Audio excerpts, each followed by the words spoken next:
అందరికీ నమస్కారం.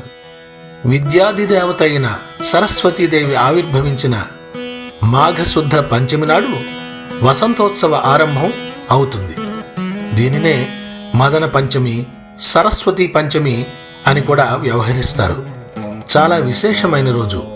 విద్య, బుద్ధి, జ్ఞానాలకు అధిష్టాన దేవతగా పరాశక్తి రూపంలో ఆవిర్భవించిన రోజు. దేవీ భాగవతం కూడా విధిగా సరస్వతీదేవిని ఆరాధించాలని చెబుతున్నది.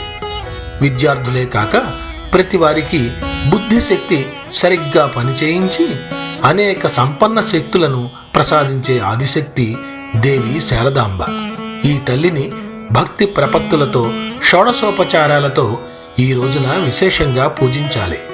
సరస్వతి అంటే ప్రవాహమని అర్థం. దీపం నుండి కాంతి ప్రసరించినట్లు అమ్మ చైతన్యమే జగత్తంతా ప్రభవిస్తుంది. విశ్వమంతా ఆవహించి ఉన్న ప్రాణశక్తి అంతా సరస్వతీదేవి విభూతే.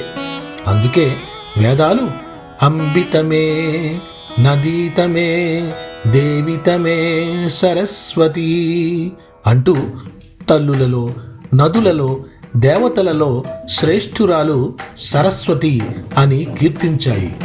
అందరికీ శ్రీ పంచమి శుభాకాంక్షలు. ఓం సరస్వత్యై నమః. స్వస్తి.